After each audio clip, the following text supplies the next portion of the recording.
Donc bonjour à toutes et à tous. Donc, je m'appelle Benoît Guiffard, je suis co-responsable de l'équipe FunMat de l'IETR. Donc FunMat pour matériaux fonctionnels.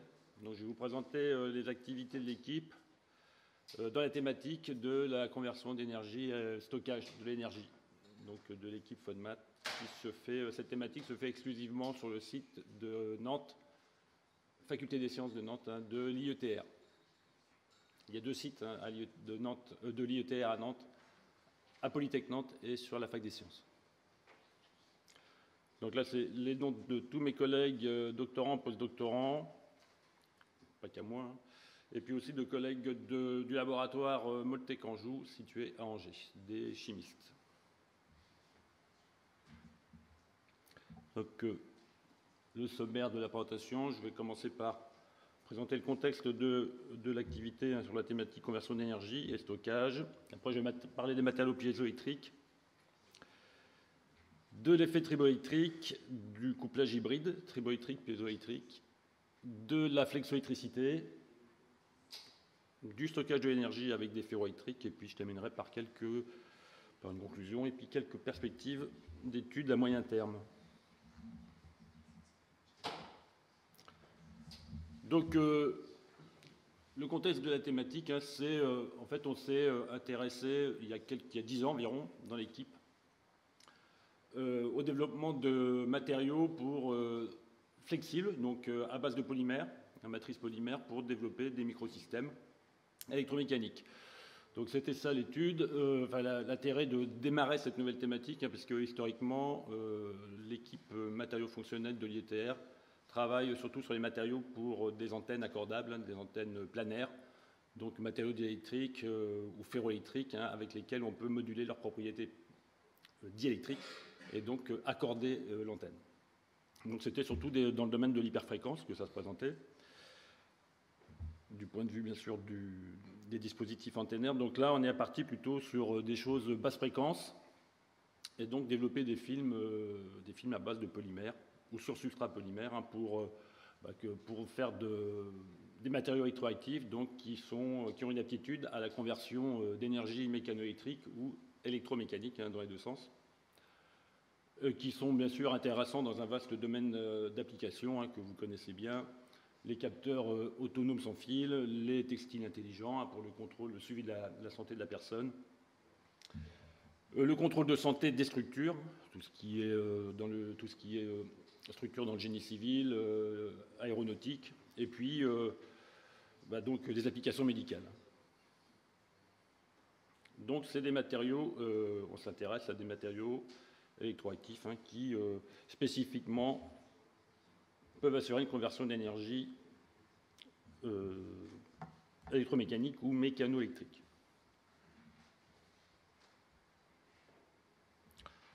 Donc les matériaux piézoélectriques que vous connaissez, je rappelle rapidement les deux effets, l'effet direct qui correspond donc à l'apparition de charges électriques quand le matériau il est soumis à une contrainte mécanique ou une déformation, à gauche là, et puis l'effet indirect quand on applique une tension électrique aux bandes de l'échantillon piézoélectrique, on peut donc obtenir, ça génère de la contrainte et ou de la déformation.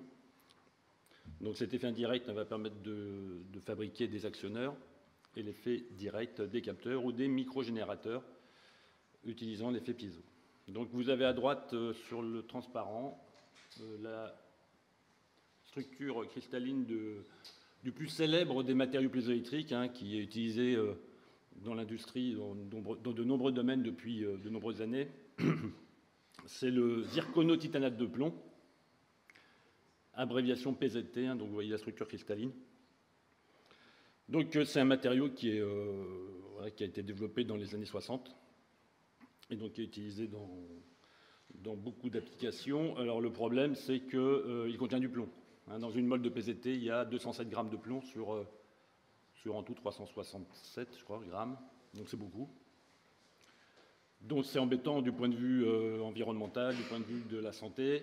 Mais il y a toujours une exemption, une directive européenne sur les substances, sur la liste des 10 substances les plus dangereuses, qui permet toujours d'utiliser le PZT comme matériau de transduction. Alors pourquoi? Parce qu'on n'a pas trouvé mieux pour l'instant, en termes de propriétés piézo et puis d'électrique, avec des matériaux sans plomb. Donc il y a eu beaucoup d'études de fait de travaux, de recherche de fait sur les matériaux piézo sans plomb, notamment dès le début des années 2000 par des compagnies, par des sociétés, des compagnies à travers le monde, hein, comme Murata, Toyota, beaucoup en Asie. Et puis il s'avère que pour l'instant on n'a pas trouvé mieux que le PCT.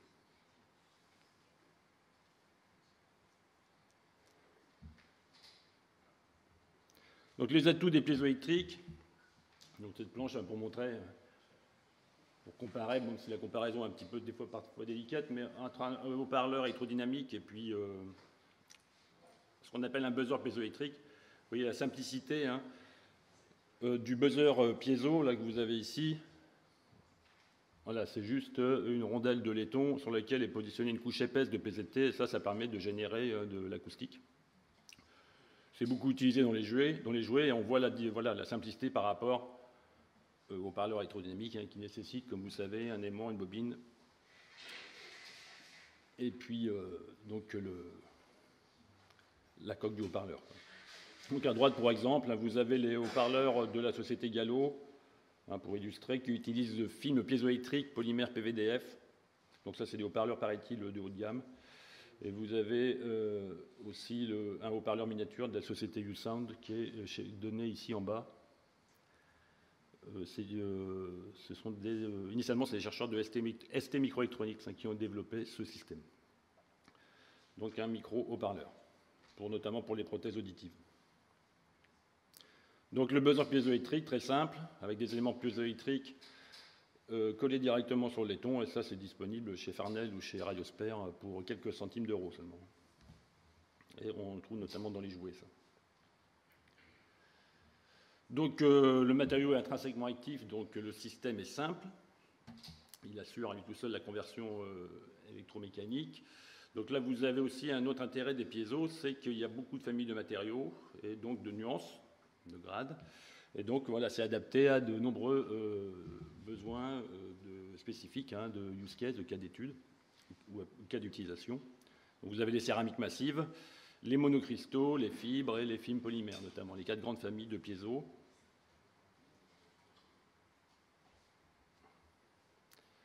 Ce qui est intéressant aussi, c'est qu'on peut moduler les propriétés diélectriques et piézoélectriques des PZT, du PZT, la formulation générale, en dopant la maille cristalline, en insérant quelques pourcents à peine hein, de dopants, soit généralement cationiques, soit sous-valents, soit de valence supérieure. Hein. Donc là, vous avez des exemples, c'est un tableau de 2 nuances de PZT, Navy 2, Navy 3. Alors ça s'appelle comme ça parce que c'est des matériaux qui ont été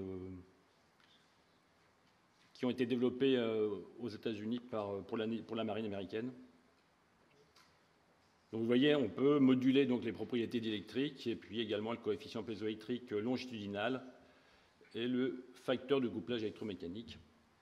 Alors dans la ligne verte, vous avez le monocristal, PMNPT. Donc ça, c'est pas un PZT, c'est un autre type de structure perovskite. Donc vous voyez la permittivité diélectrique, elle est très très grande. De même que le coefficient piezo longitudinal et le coefficient de couplage, 94%. Donc là, les monocristaux, hein, ils ont des performances, ils ont des propriétés diélectriques et piezo qui sont exceptionnelles par rapport au PZT, mais il y a toujours du plomb dedans, et puis ils sont finalement, qui dit généralement permittivité diélectrique importante, hein, les pertes diélectriques associées aussi sont importantes, et ça c'est un peu gênant pour certaines applications, hein, de puissance notamment. Donc c'est comme les matériaux sans plomb, ça a été beaucoup étudié hein, dans les années 2000, les monocristaux, donc, surtout aux États-Unis, parce qu'il y a beaucoup d'argent qui avait été mis à disposition justement par la DARPA, le ministère de la Défense, pour remplacer les céramiques par du monocristal dans les sonars. Et il s'est avéré que ça ne marchait pas bien, ça ne marchait pas mieux que le PZT. Donc c'est un petit peu tombé à l'eau, ça. Et en plus, ça ne tient pas très bien la température par rapport au PZT. Donc, il y a aussi un autre intérêt, un autre atout, c'est que il y a une grande diversité des formes disponibles. Hein. À partir des formes primaires, que sont les céramiques, les cristaux, fibres et polymères, ben, on peut les découper, les tailler, les usiner, donc fabriquer, les mettre en multicouches, faire des composites, hein, faire des mélanges à matrice polymère ou autre, et développer donc des systèmes plus évolués pour les intégrer à des structures que l'on souhaite monitorer, par exemple.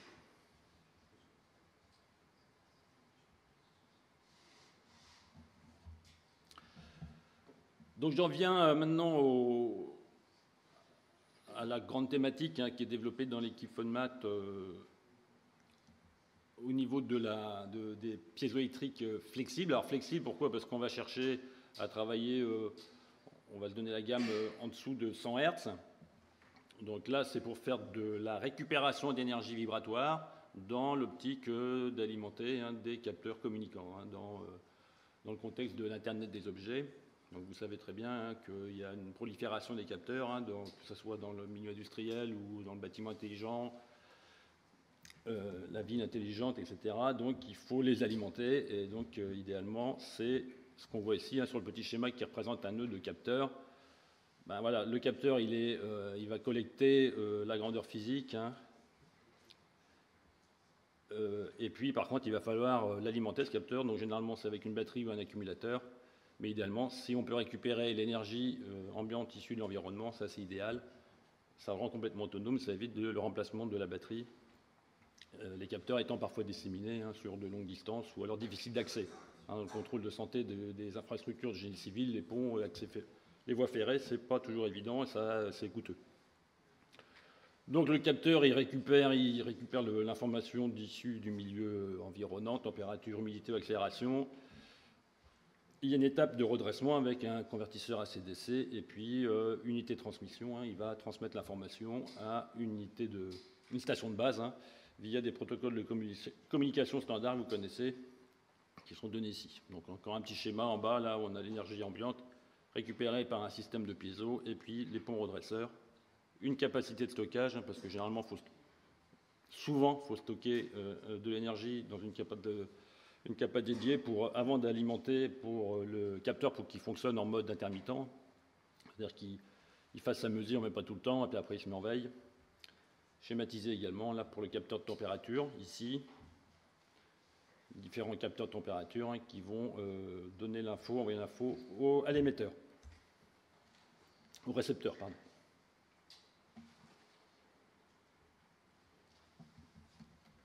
Donc nous, là, dans l'équipe, on fabrique les films minces piézoélectriques. Donc vous voyez, on utilise toujours le PZT. Mais là, c'est vraiment du film, c'est pas très mince, hein, mais c'est du film mince, ça fait 3 microns d'épaisseur quand même. C'est peu. Et donc on a réussi donc, à le déposer, pas sur un substrat rigide, un type alumine ou classiquement, assez inerte en température, mais sur une feuille d'aluminium, hein, vraiment issue qu'on achète pour faire la cuisine. 16 microns d'épais.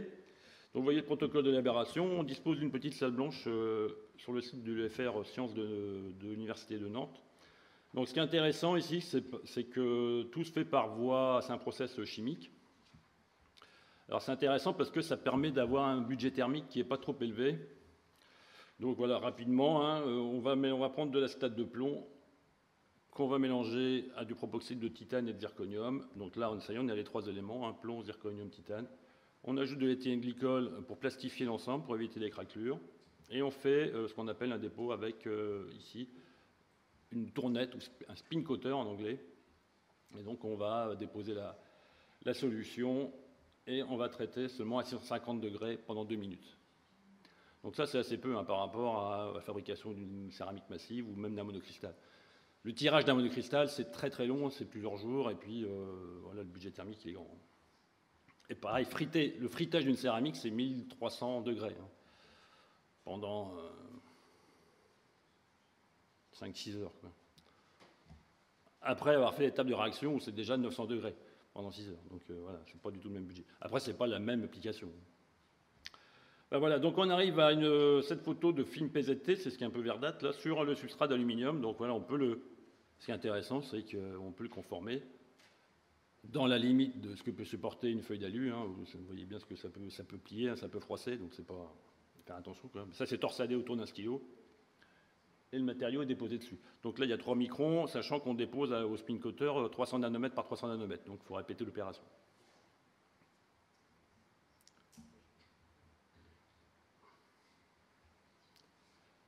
Ok, donc ça c'était la première étape, c'était bien, on a réussi à faire un dépôt de PZT, de film mince de PZT sur une feuille d'alu, mais en fait, l'alu c'est pas forcément flexible, on ne peut pas appeler ça comme ça, donc on a été jusqu'à le déposer, le PZT, sur un substrat de polymère flexible. Donc on est parti quand même du PZT sur feuille d'aluminium. Et là, voilà le protocole d'élaboration pour arriver à ce qu'on voulait. C'est qu'on a mis une résine photosensible et par isolation, on a changé. Là, il faut que je vous parle, effectivement, c'est la photolithographie, une étape de photolithographie pour mettre de la résine aceuse et pour développer sur la top surface du film, des électrodes interdigitées. Vous allez voir pourquoi c'est intéressant, ces électrodes interdigitées, tout à l'heure, enfin dans la suite. Donc voilà, après on dépose de l'or hein, pour faire l'électrode en or. Et là, la deuxième étape, c'est donc là, après on met des points de connexion, pareil par photolithographie. Là, l'étape cruciale, c'est qu'on va protéger la top surface du film PZT sur laquelle l'électrode interdigitée a été déposée en or. On va mettre un polymère, hein, du polyéthylène terephthalate dessus, avec une plastifiose du bureau, tout simplement. Et puis là, on va graver l'aluminium, la feuille d'aluminium qui est dessous, toujours en bottom surface, avec une solution dédiée. Donc ça a pris un petit peu de temps pour que ça marche comme il faut, c'est-à-dire qu'on enlève tout l'alu sans enlever la couche de PZT, piezo. Donc il a fallu un petit peu trouver la bonne solution. Et donc on arrive finalement à ça. On arrive à... et après on remet j'ai oublié la dernière étape, on remet une feuille de polymère par-dessous pour protéger la face de PZT qui n'a plus d'aluminium. Donc on arrive à cette structure d'électrode interdigitée dans le plan de la top surface, et le PZT, lui, il est protégé, il est plastifié, hein. En fait, il est encapsulé dans un plastique. Donc là, on a quelque chose de flexible. Alors pourquoi je vous parle d'IDE? C'est parce qu'en fait, à gauche, là, sur ce slide, on a ce qu'on appelle une structure MIM, métal isolant métal, c'est-à-dire qu'on a des électrodes en aluminium. Donc ça, c'est le substrat feuille d'alu, et puis on a déposé de l'aluminium. Ça aurait pu être de l'or, c'était pareil, enfin à peu près.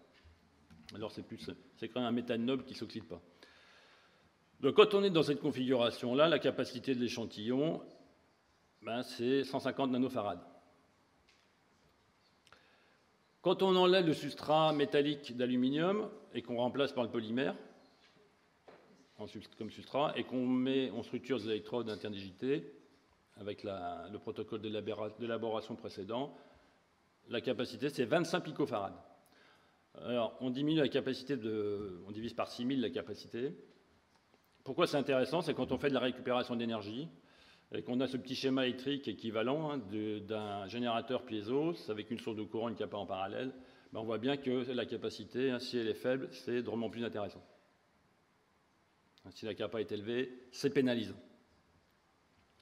C'est ce qu'on voit en structure MIM, hein, on a un courant qui est intéressant, mais la tension de sortie en circuit ouvert, c'est faible.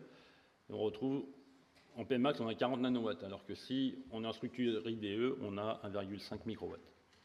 Donc voilà tout l'intérêt de passer de la structure MIM à la structure IDE.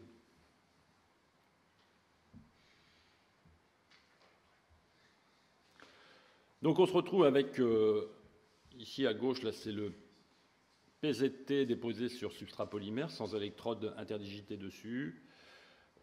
Ça, on l'a encapsulé pour faire des générateurs pour la suite, pour les mettre dans des flux d'air, hein, pour faire de la récupération d'énergie aéroélectrique.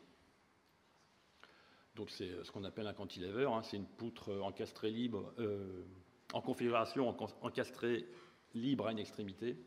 Et vous avez l'élément actif, hein, le matériau piezo, qui est positionné proche d'une extrémité de la poutre pour avoir le maximum de déformation. Donc là, ces photos illustrent bien le fait que c'est flexible et quand même bien robuste. Et qu'on peut, on peut courber de manière importante, 2,2 cm de rayon l'échantillon quand le matériau est encapsulé dans du PET.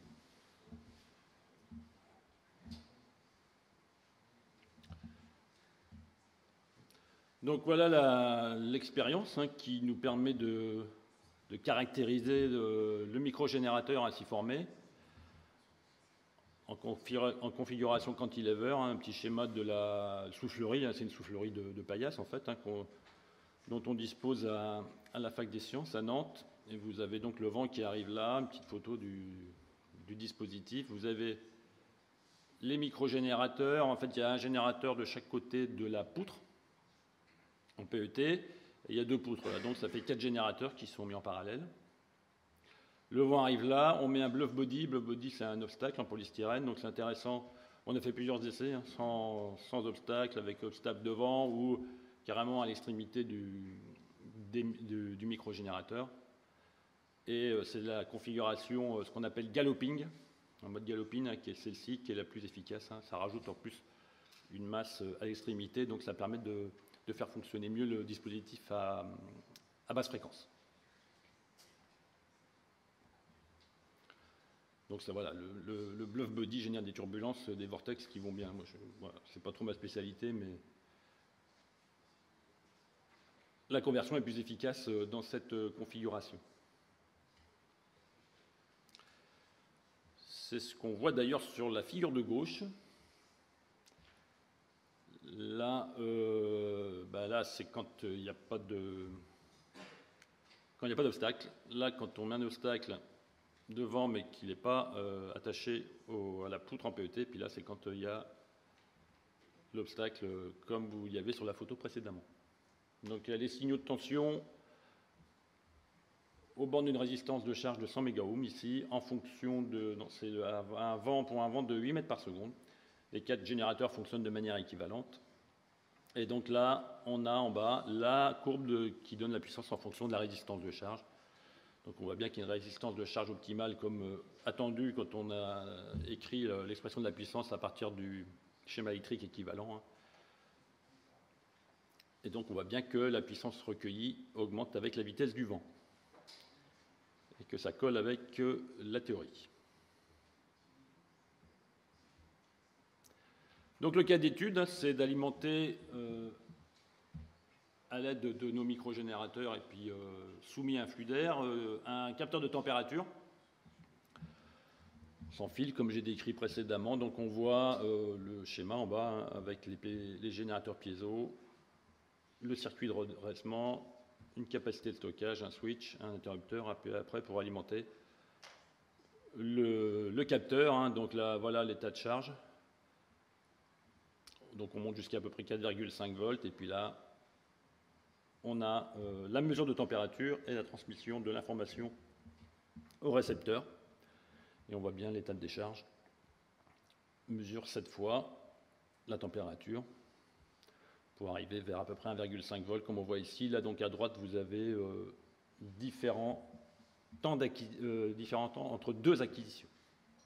Bien entendu, si on mesure, si on échantillonne plus fort, la tension aux bandes du capteur va vite descendre jusqu'à sa valeur limite, en deçà de laquelle l'information qu'il va donner est fausse.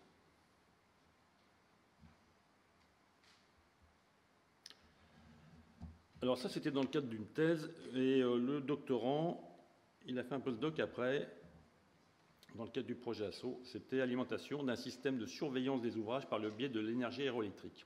Donc, il a fait un postdoc d'1 an en collaboration avec un laboratoire de l'université Gustave Eiffel, qui est basé à Nantes, dans l'ex-structure IFSTAR, laboratoire de structure et d'instrumentation intégrée. Donc là, le doctorant, le postdoctorant, voilà, il a monté, il est toujours très bricoleur, et puis c'est lui qui a tout fait de A à Z. Là. Donc il a monté ce prototype avec, je ne sais pas si vous voyez bien, vous avez en fait 11 poutres avec les fameux obstacles en polystyrène là qu'on voit. sur chaque poutre, sur chaque dispo, il y a 4 donc, générateurs en parallèle. Donc ça fait 44 générateurs en tout. Donc il y a un nanomètre. Et puis il a été disposé de l'ensemble sur le toit d'un bâtiment, sur le site de Bougnay à l'IFSTAR, à l'université de Gustave Eiffel. Et voilà ce que ça donnait. Ben voilà, c'était soumis aux aléas du vent, etc. Donc en vert, vous avez la vitesse du vent, et puis en noir, vous avez la puissance en fonction du temps, sur 1 heure. Donc voilà, ça, c'est quand même une preuve de concept du dispo. 4,6 microwatts récupérés en 1 heure. Donc ça, c'était pour possiblement alimenter un détecteur de niveau d'eau, pour les applications bassins à proximité des voies ferroviaires, de rétention d'eau. D'accord, donc là, j'en ai fini avec la partie piézo. Les travaux, d'une manière générale, qui ont été réalisés dans l'équipe FONMAT depuis 2014, on va dire. Donc j'en viens au générateur triboélectrique, un nanogénérateur. Donc c'est un phénomène qui est basé tout simplement sur le contact entre 2 diélectriques, ou un métal et un diélectrique. Donc c'est connu, ça c'est un phénomène qui est connu depuis l'Antiquité, hein, quand vous avez tous fait la manip. Hein, si on frotte un bout de plastique et puis après on peut attirer des bouts de papier qui viennent se coller sur le bout de plastique. Donc c'est lié à la différence d'électronégativité entre 2 matériaux. Hein. Donc il y a vraiment transfert d'électrons entre ces 2 matériaux. Et donc c'est basé sur l'électrification par contact et l'induction électrostatique. Donc c'est ce qu'on voit sur ce petit schéma là, qui explique le process. Là c'est du sliding, comme on dit en anglais, du frottement latéral. Vous avez le métal qui se met à bouger sur la droite, là, et donc il va y avoir un transfert d'électrons du métal vers le diélectrique. Et par induction électrostatique, hein, vous avez des charges plus qui se forment sur l'électrode inférieure. Et forcément, pour établir l'équilibre électrostatique, les électrons vont parcourir le circuit extérieur de manière dans le sens plus. Donc c'est ce qu'on voit ici avec la tension en circuit ouvert et puis le courant de court-circuit. Ben, une fois qu'il a frotté et puis il est sorti, il ne se passe plus rien, on a transféré le maximum de charge. Quand il fait le retour dans le chemin inverse, hein, on a donc la différence de potentiel, hein, du fait que la surface de contact va de nouveau augmenter entre les 2 matériaux. Et donc pour maintenir l'équilibre électrostatique, comme il y a de plus en plus de charges plus qui vont apparaître là, les électrons ils vont faire le chemin inverse. Donc on se retrouve finalement avec un signal de courant qui est AC, qui est alternatif, pour l'effet triboélectrique. Je vous dis ça parce que après je vous montrerai quelque chose qui est un peu différent, qui ressemble beaucoup mais qui contient des choses différentes. Donc ça c'est le procédé de sliding. C'est basé donc sur une différence d'électronégativité. Donc, voilà, c'est connu depuis très très longtemps, mais il y a eu une mise en place un établissement de ce qu'on appelle des séries triboélectriques. Hein, c'est-à-dire que les équipes ont commencé à bien regarder quels matériaux il fallait coupler, associer pour avoir justement une large différence d'électronégativité, pour avoir une densité de charge conséquente qui apparaissait sur la surface. Hein, de manière de signes opposés sur chacun d'eux. Donc voilà, il y a eu des choses qui ont été établies, et ça c'est relativement récemment, même si la première série triboélectrique, elle date quand même du 19e. Même plus tôt, je crois. Mais bon, voilà, il y a eu, c'est tombé dans l'oubli, et puis il y a eu des choses qui sont faites ces 10 dernières années. Donc là, à droite, c'est un recensement sur 100 articles pris de manière aléatoire sur les matériaux qui sont utilisés dans les papiers, dans la littérature. Donc, qu'est-ce qu'on voit? On voit que c'est surtout l'aluminium comme donneur d'électrons et le PTFE. PTFE, c'est le téflon. Téflon, il y a beaucoup d'ions fluor, et les ions fluor, ils sont très électronégatifs. Ok, donc, voilà, il y a eu beaucoup d'études ces 10 dernières années sur la tribo. Différents modes de conversion d'énergie du point de vue de l'effet triboélectrique. Donc vous avez le sliding, là qu'on a vu. Le plus utilisé, c'est le mode vertical contact séparation. Là, on vient uniaxialement percuter les 2 matériaux. Donc bien sûr, c'est intéressant du point de vue de la récup d'énergie vibratoire, ça. On voit bien l'intérêt. Aussi un mode électrode unique où là les électrons sont transférés au sol via une résistance de charge. Il y a aussi le mode freestanding avec 2 électrodes stationnaires et puis le matériau diélectrique vient frotter latéralement dessus. Après voilà, c'est plus exotique. Donc c'est ce que je vous disais, hein, vraiment regain d'intérêt parce que ça date de 2012, le premier nanogénérateur triboélectrique. Donc c'est pas si vieux que ça. Alors que l'effet est observé depuis la nuit des temps. Donc c'est une équipe de Georgia Tech aux États-Unis qui a développé ce... Voilà, c'est très simple, mais c'est vraiment une très belle idée. Hein. Du PET qu'ils ont fait en frotté, même ils ont fait en bending, hein, ils le font fléchir simultanément avec du Kapton. Le Kapton, c'est un matériau polyimide, et donc il récupère du signal comme ça. Alors la triboélectricité par rapport à la piézo, ça génère de très très hauts niveaux de tension. Ça peut être plusieurs milliers de volts, donc ça c'est super intéressant. Par contre, c'est peu de courant, donc voilà, la piézo est plus intéressante du point de vue du courant de sortie. Et en termes d'impédance, c'est assez équivalent. Donc ça, c'est nos résultats. Le doctorant qui soutient bientôt, il a travaillé sur on a pris le téflon assez peu originalement. Par contre, on a pris aussi une mousse de carbone PUC carbonée. Hein, c'est-à-dire que ça fait office à la fois d'électrodes, hein, comme dans le schéma précédent, et puis de matériaux, un des binômes hein, du matériau dans la paire triboélectrique. Hein. Donc là, c'est des manips avec un pot vibrant et on récupère des niveaux de tension que vous voyez ici. Donc là, on a à peu près 250 volts par exemple. Hein, pour le tribo, pour le piézo, c'est plus faible. Hein. Là, c'est les signaux redressés, on voit bien après. Donc là, on les a associés, on les a mis en parallèle hein, et on les a après redressés pour générer donc un couplage hybride piézoélectrique, triboélectrique. Puisque vous avez donc la paire tribo, le téflon. En noir, c'est la mousse polyuréthane carbonée. Et sur la gauche, on a mis un film piézoélectrique qui va donc venir se déformer sur le côté.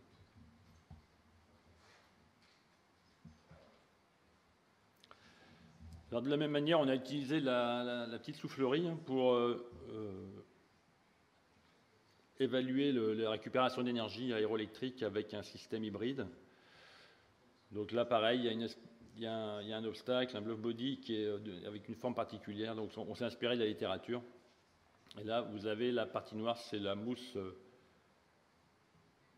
polyuréthane carboné, un des éléments de la paire tribo, et le téflon hein, qui est sur le côté. Et puis là, vous avez la poutre avec en rouge le film piézo PVDF. Là, du coup, on a utilisé un PVDF, du PVDF. Donc le vent fait vibrer la poutre et donc aussi vient générer un effet triboélectrique hein, quand le PUC rentre en contact avec le téflon.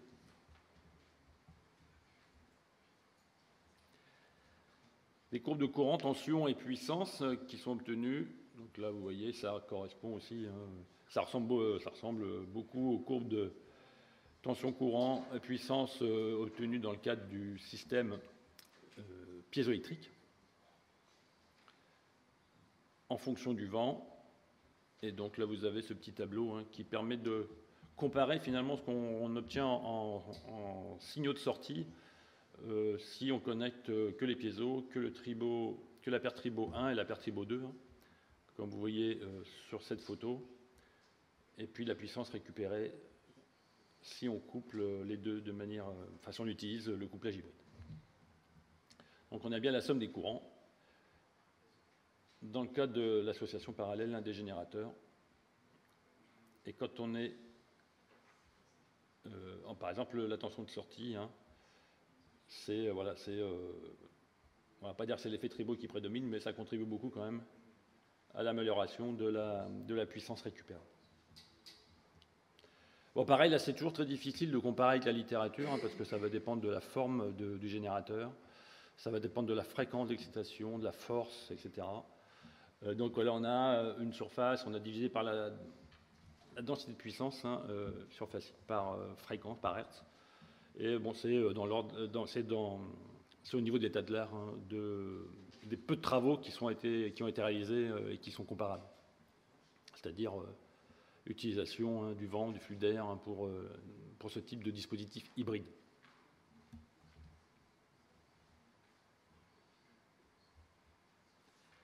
J'en viens maintenant au flexoélectrique, l'effet flexoélectrique. Donc, on a voulu... on s'est intéressé à l'effet flexoélectrique parce que ça... Après, c'est un peu dans l'air du temps. Ça a commencé, pareil, c'est un effet qui a été mis en évidence il y a longtemps, du point de vue phénoménologique et puis avec des calculs sur les aspects microscopiques. Et puis, c'est un peu tombé dans l'oubli. Et puis, une équipe américaine qui a montré en 2014, qui a fait une thèse dessus en Caroline du Nord, et puis avec des résultats qui étaient potentiellement intéressants.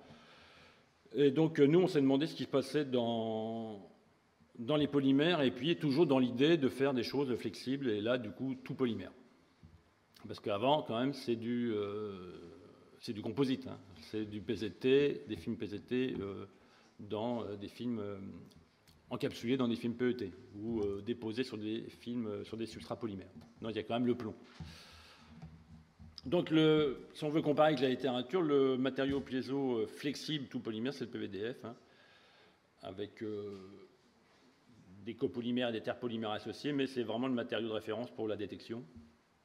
Donc, pareil, c'est disponible commercialement chez plusieurs fournisseurs. Hein. Et puis l'intérêt du PVDF, hein, donc il a des coefficients piézoélectriques qui sont très faibles hein, par rapport à ceux du PZT, comme tous les matériaux piézo, sauf le coefficient G qui est intéressant pour la détection, notamment détection de pression, hein, parce qu'il est 10 fois supérieur à celui du PZT.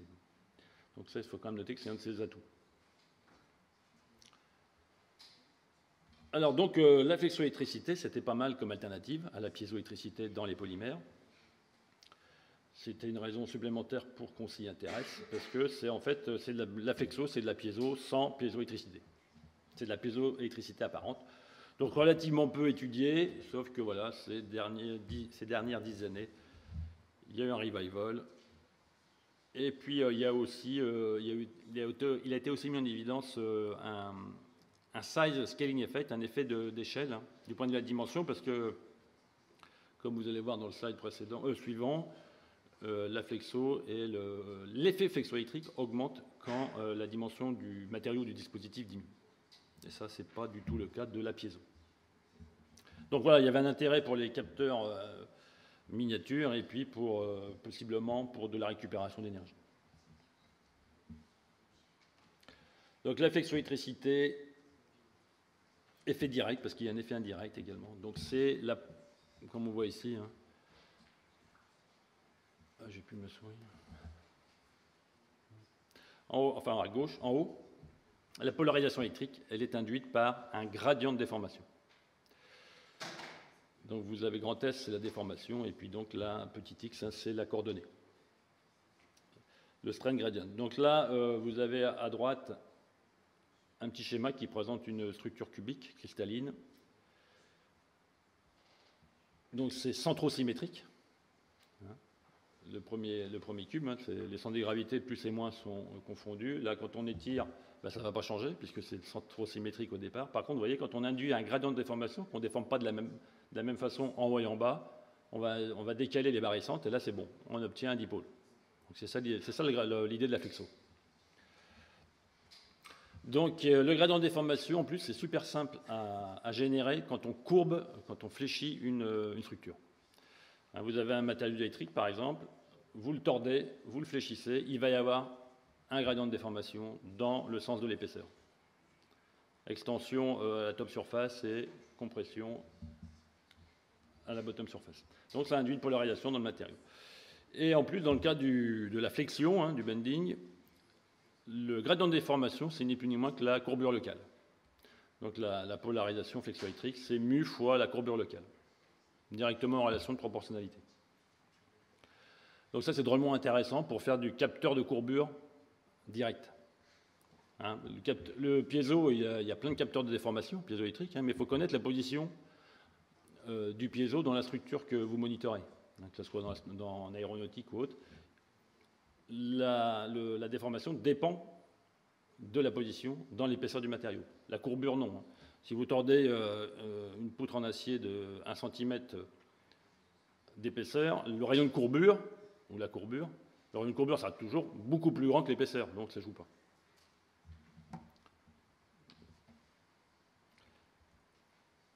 Quelques applications de matériaux flexoélectriques, elles sont peu nombreuses pour l'instant. Un microphone à gauche. Donc là, vous avez une poutre, c'est un diaphragme en fait, un rectangulaire. Ça vient donc à base de BST, vous avez une tranchée dessous. Et puis là, quand vous excitez de manière acoustique l'échantillon, vous recueillez le signal. Ça, ce sont des charges flexoélectriques. Le matériau n'est pas du tout piézo. Il est seulement diélectrique. Et vous voyez la différence entre le bruit et le signal acoustique qui est capté. À droite, donc, un capteur de courbure, curvature, toujours en BST, céramique, vous voyez, qui est collé carrément sur la poutre en acier. Là, le groupe qui a étudié, qui a fait les manips, il appuie sur les deux côtés, ça courbe la poutre, et vous avez la charge flexoélectrique en fonction de la courbure. Relation linéaire. Donc là, c'est bien un effet flexoélectrique. Avec une sensibilité qui est tout à fait intéressante. Donc capteur de courbure, capteur direct de courbure, c'est intéressant, parce que quand vous avez une aile d'avion où il y a des micro-craques qui apparaissent dedans, ça va se voir sur la courbure. Et donc, il n'y a pas besoin de... Si vous positionnez le capteur sur le dessus de l'aile d'avion, vous allez l'avoir aussi, même s'il est un peu enfoui, le défaut. L'effet inverse, alors là, beaucoup plus exotique, beaucoup plus anecdotique, parce que c'est vraiment un effet qui est faible. Donc, c'est un stress, une contrainte induite par un gradient de champ électrique, comme on voit ici. T, c'est le stress. Et vous avez le gradient de champ électrique. Alors là, il y a des manips qui ont été faites pour générer un gradient de champ électrique sur un PVDF, du coup, non piézo, parce qu'ils ne l'ont pas polarisé avant. Et donc, ils ont été mesurés des déplacements nanométriques qu'ils ont attribués de manière tout à fait pertinente à l'effet flexoélectrique. Donc, nous, on l'a vu sur du film polyuréthane à très très basse fréquence en lui appliquant un champ électrique. On a vu l'effet flexo. La difficulté, c'est que l'effet flexoélectrique, il est souvent noyé dans l'effet d'électrostriction. L'électrostriction, c'est la déformation induite par le carré du champ électrique. Et ça, c'est beaucoup plus grand dans tous les matériaux diélectriques que la flexoélectricité inverse. Donc l'effet direct est beaucoup plus étudié. Voilà, les manips sont difficiles c'est délicat de faire la différence, de différencier électrostriction et flexoélectricité inverse. Voilà, quelques caractéristiques typiques des propriétés flexo. Donc il y a une linéarité de la polarisation avec le gradient de température, comme on l'a déjà vu. Voilà, quelques articles, ça marche plutôt bien, ça. Le coefficient flexo, il est attendu d'être proportionnel, on va dire, avec la permittivité K du matériau, ce qui marche à peu près bien pour les oxydes. Différents types d'oxydes qui ont été étudiés. Et effectivement, plus la permittivité est grande, plus le coefficient flexoélectrique sera grand. La dépendance en température du coefficient flexoélectrique mu, alors ça reste encore l'objet de débat dans la communauté parce qu'il y a un peu de tout. Certains matériaux, c'est stable. Là, pour le PMNPT, le fameux PMNPT qui est pas... C'est un relaxeur un ferroélectrique, et donc il y a une transition de phase importante, et là, le mu aussi est exalté à la température de transition. Donc voilà, il y a des espèces de dépendances, mais pas forcément évidentes, et pour les polymères, voilà, c'est l'inverse, ça diminue en fonction de la température, quand la température augmente. Donc voilà, ça reste encore l'objet d'étude. Donc finalement, qu'est-ce qu'on peut comparer, piézo et flexoélectricité? La piézo, c'est proportionnel à la déformation. Le matériau piézo, il doit être non centréosymétrique pour présenter cet effet. La flexoélectricité, elle est elle est présente dans tous les matériaux, en fait, beaucoup plus universelle. Un avantage indéniable de la flexoélectricité, c'est qu'il n'y a pas besoin d'étape de polarisation. Quand je parle d'étape de polarisation, on applique un champ électrique intense pour conférer au matériau ses propriétés macroscopiques, piézoélectriques. Sinon, le matériau, la céramique, c'est un caillou, ça ne sert à rien. Il faut appliquer un champ électrique pendant plusieurs minutes dans un bain d'huile. Enfin voilà, c'est assez pénible. pour qu'il soit piézo de manière macroscopique. Par contre, les coefficients flexo, vous voyez, sont très petits devant les coefficients piézoélectriques, qui sont concernés par la détection de déformation ou de gradient. Alors justement, par un gradient, voilà un matériau en céramique piézo, il va supporter au max, non, c'est même pas un matériau piézo, c'est même un polymère, ça va être 1% de déformation. Le gradient de déformation, lui, peut monter jusqu'à 10 puissance 6 mètres moins 1. Donc c'est énorme. Quand, c'est ce qu'on disait, c'est qu'il y a un effet d'échelle, hein, de dimension. Quand on descend vraiment aux petites dimensions, là c'est pour des films minces, des couches minces, il peut y avoir un gradient de déformation sur des très petites épaisseurs. Quand on a des couches minces qui sont déposées sur un substrat d'alumine, par exemple, il y a un désaccord de ce qu'on appelle lattice mismatch, un désaccord entre la structure cristalline du matériau actif et puis celle du substrat. Et là, on peut avoir 10% de déformation, une variation de 10% sur 1 nanomètre, enfin 10 nanomètres. Donc ça génère un gradient de déformation qui est très grand. Alors, on comprend bien que comme c'est proportionnel à la courbure, en plus, locale, la polarisation flexoélectrique, eh ben, ça va être potentiellement intéressant dans des structures très flexibles que sont les polymères souples. Et là, ce petit schéma en bas à gauche, hein, c'est pour illustrer le fait que, comme je disais avant, ben, la déformation, ça dépend de la position du point où on recherche l'information, hein, on fait la mesure, c'est-à-dire par rapport à la surface neutre, hein, ou l'axe neutre ici de la poutre, hein, par exemple. La courbure, pas du tout.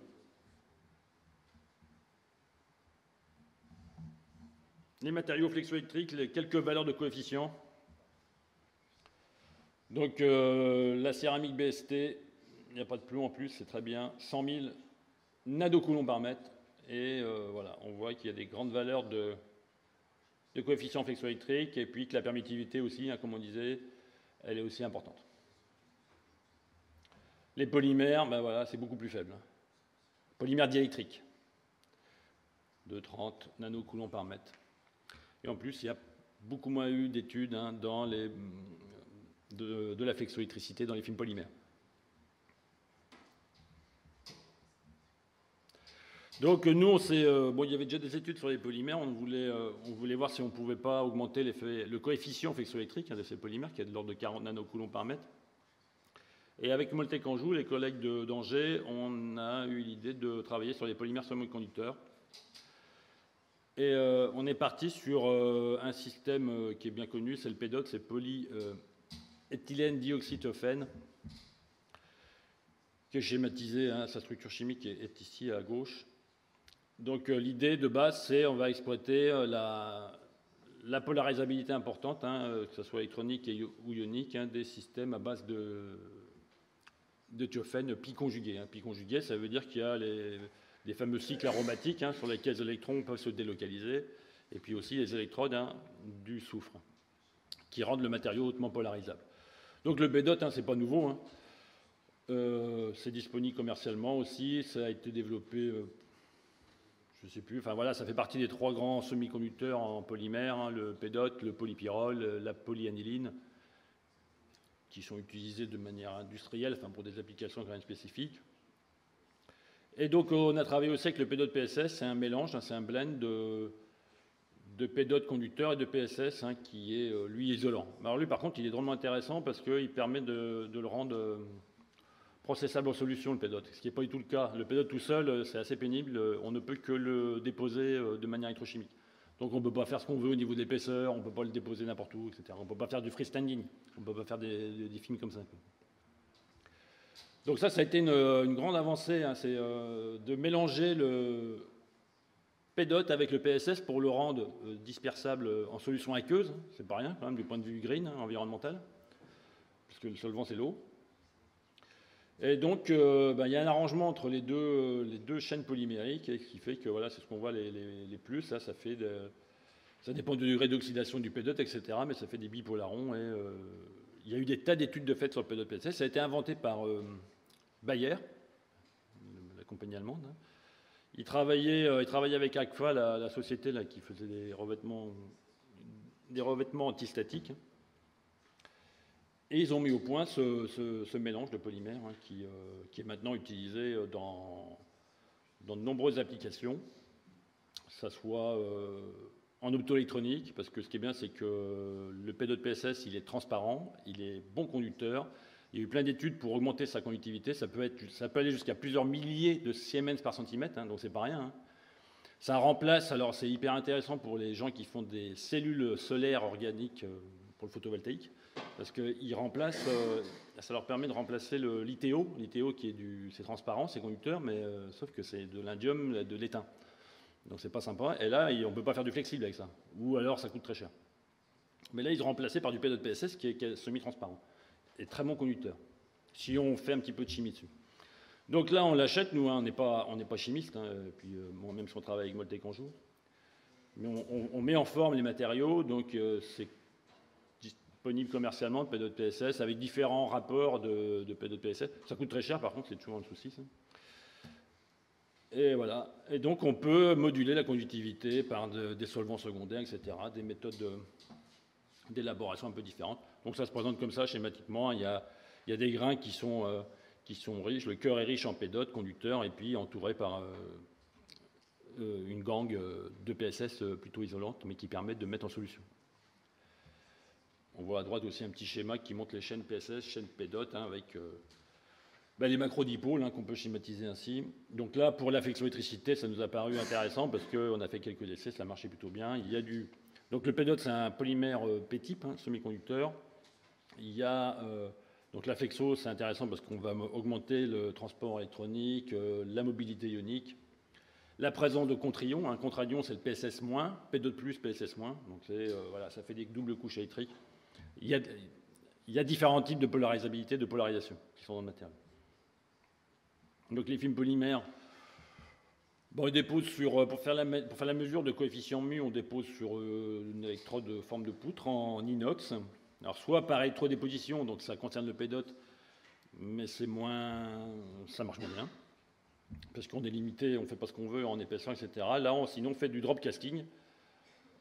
On a une seringue spécifique, on dépose, et puis voilà. Après, on met l'électrode, la top électrode. On a une structure métal semi-conducteur métal, et on peut faire varier l'épaisseur. Donc, on a étudié l'état d'oxydation du pédote, le rapport pédote sur PSS, l'ajout de solvants organiques, etc. Donc là, on voit le schéma ici, hein, le pédote plus oxydé, qui est bleu clair là, par rapport à son état neutre. C'est intéressant aussi en bioélectronique, le pédote PSS. C'était pas mal étudié pour faire des transistors organiques électrochimiques pour des connexions neuronales, etc. Pendant que j'y pense. Et là, le contre-anion, c'est le PS6-. Les mesures flexo électriques. Donc, on aime beaucoup travailler avec des cantilevers, nous. Sauf qu'à la place du piezo, on met la couche flexo-électrique, vous voyez ici. Donc, on a un faisceau laser, pot vibrant.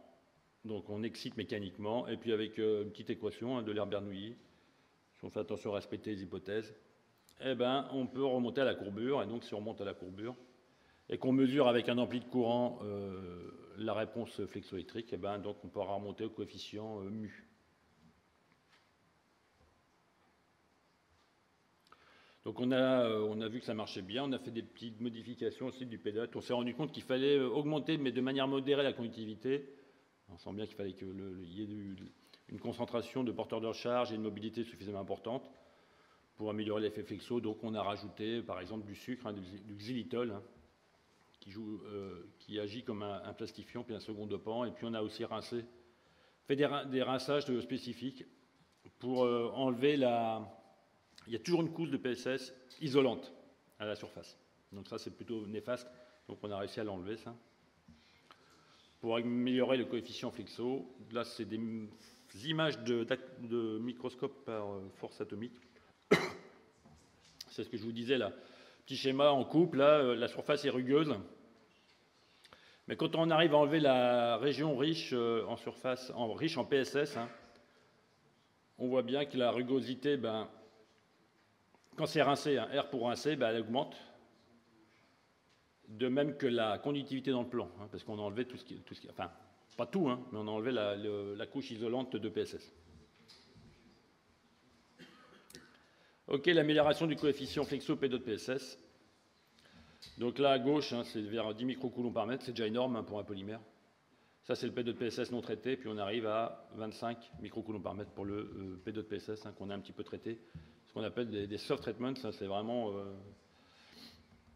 c'est pas compliqué, sauf qu'il a fallu mettre au point la solution, et puis pour le rinçage, et puis pour le taux d'oxyde. Donc on arrive à faire des petits changements structuraux dans la phase PSS, et puis aussi à améliorer la conductivité et un petit peu la permittivité. Donc tout ça, c'est bénéfique à l'effet flexoélectrique.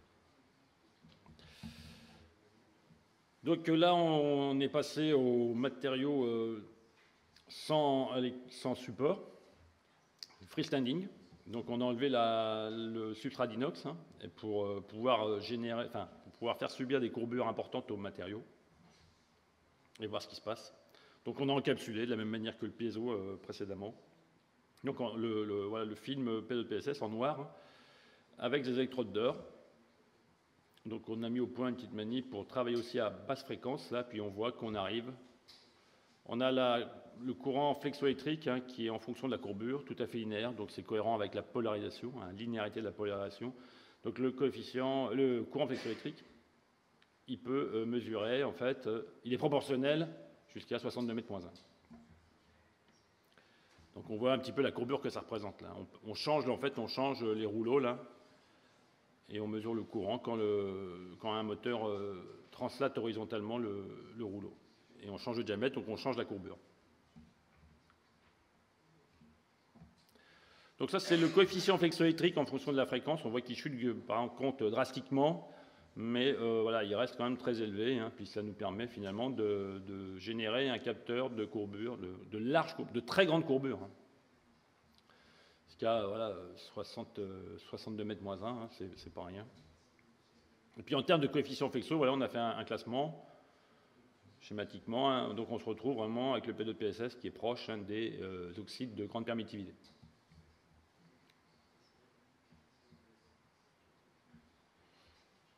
En termes de récupération d'énergie avec du P2 de PSS à grand coefficient flexo, bon ben là on va pas se mentir, c'est pas gagné parce que la figure de mérite hein, pour récupérer l'énergie avec de la flexo, c'est mu carré sur YK.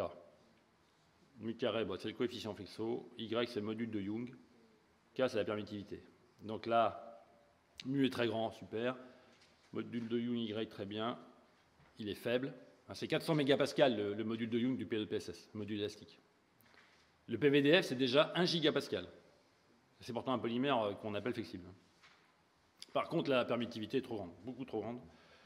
Donc il faut diminuer la capacité de l'échantillon qu'on fabrique.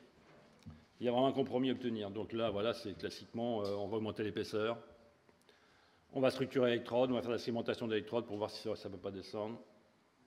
On va faire du multicouche. Et puis là, on est parti aussi, on va mélanger. On va essayer de descendre la permittivité. Et en plus, on va essayer d'être respectueux de l'environnement. On va mélanger avec des matériaux polymères biosourcés. Parce qu'on veut rester tout polymère quand même. Donc là, on a eu 2 projets sur cet objectif, hein, FlexEco et GreenFlex. Et en plus, on utilise des biopolymères qui sont solubles dans l'eau. Donc ça, c'est nos premiers résultats avec une doctorante. Donc on est parti, on a utilisé de l'amidon, qui est vraiment hyper... très répandu, hein, amidon de riz, amidon de pommes de terre. Et là, qu'est-ce qu'on a fait? La doctorante, elle a mélangé le P2 de PSS déjà avec de l'amidon, starch, et le coefficient flexoélectrique, vous voyez. On arrive à presque le coefficient flexo du P2 pur PSS avec seulement 40% de P2 de PSS dans de l'amidon. Donc c'est chouette, parce qu'on arrive à descendre, donc du point de vue coût, c'est mieux, du point de vue environnemental, c'est mieux. Alors par contre, là, on voit la conductivité dynamique en fonction de la fréquence. Alors qu'est-ce qui se passe? On a l'amidon qui est en bas, là, le P2 de PSS qui est en haut. Et là, c'est les blends au milieu, les composites, les mélanges. Bon, ben voilà, ça reste quand même très très élevé, quoi, la permittivité. Parce qu'il s'avère que l'amidon, dans la gamme de fréquence de mesure du coefficient flexo, la permittivité, elle chute pas. Parce qu'on a de la conductivité ionique, hein, c'est l'effet 1. Effet 2, pardon, effet 1, c'est la conductivité électronique qu'on voit.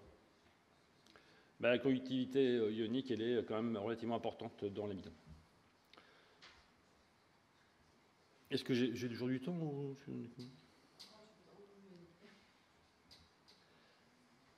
Ok, voilà, on travaille là-dessus pour diminuer du moins la permittivité et donc la capacité de l'échantillon, mais c'est pas...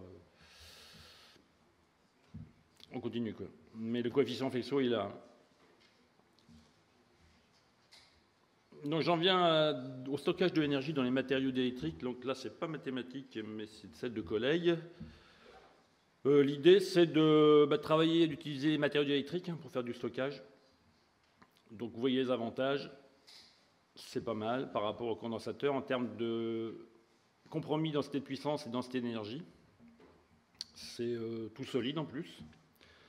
Il y a une grande vitesse de charge-décharge et puis une grande cyclabilité.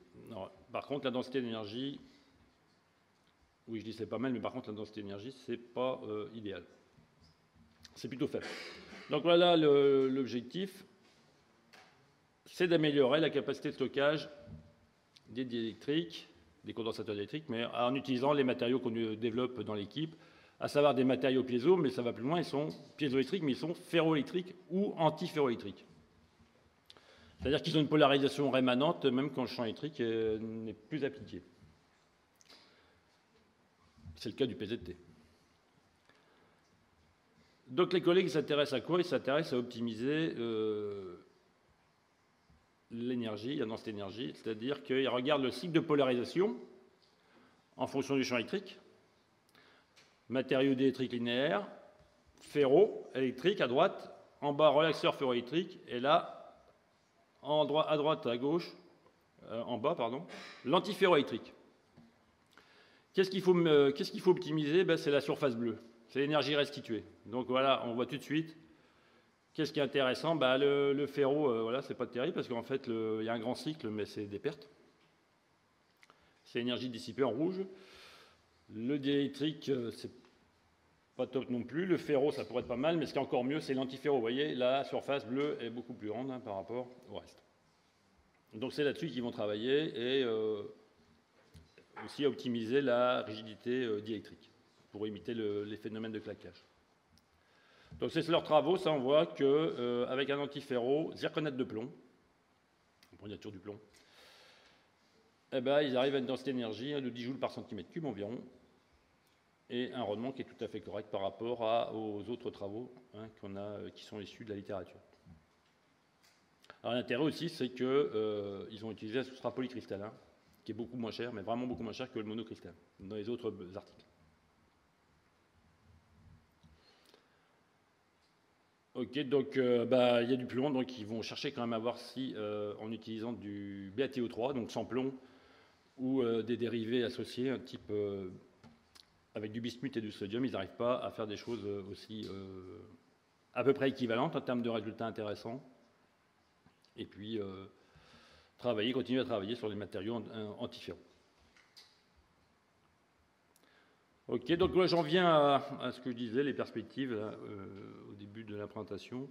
Donc après l'effet piézoélectrique, l'effet triboélectrique, le couplage hybride et puis l'effet flexoélectrique, on commence à regarder ce qui se passe avec l'effet tribovoltaïque.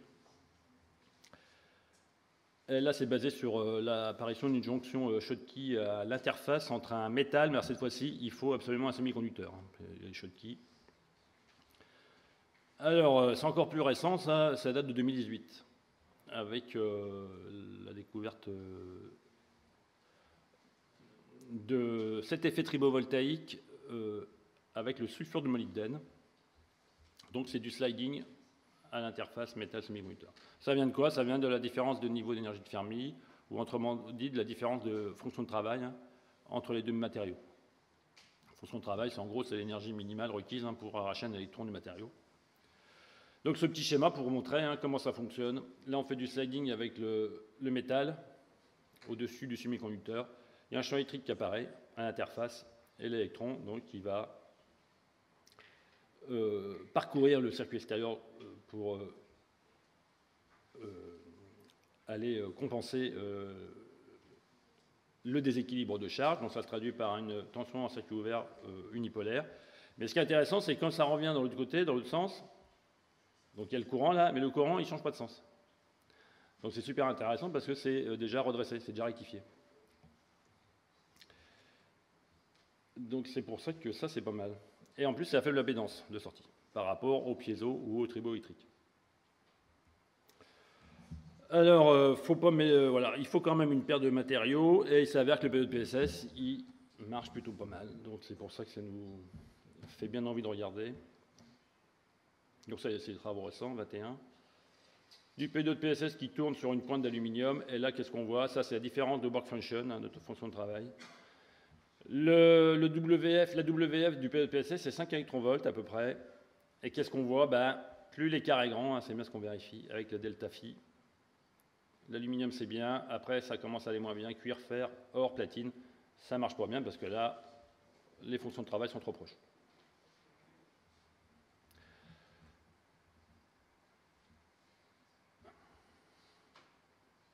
Donc nous, on a commencé à regarder ça. On a fait un petit dispositif avec des lames de P2 de PSS en noir, là, qu'on vient frotter avec de l'aluminium.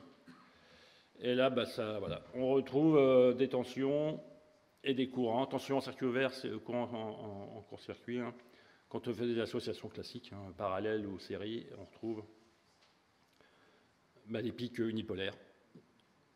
Et puis, des résultats de tension. Hein. Voilà. C'est de l'ordre du volt, la dizaine du volt, mais ça peut être suffisant pour certaines choses. Le courant peut être très très grand. Donc si on a 300 microampères et puis 5 volts, c'est pas mal.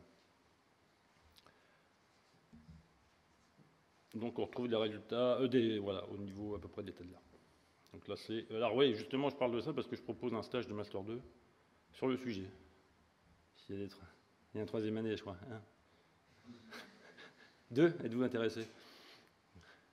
On en discute? N'hésitez pas. Hein. Donc voilà, j'en ai terminé avec ma présentation. Hein. Donc les 3 grands couplages, piézoélectrique, triboélectrique, couplage hybride, flexoélectricité, puis un petit peu de tribovoltaïque, et puis aussi du stockage d'énergie avec des antiféraux. Et je vous remercie de votre attention, et puis les organismes financeurs là, qui permettent quand même d'avancer. Merci beaucoup.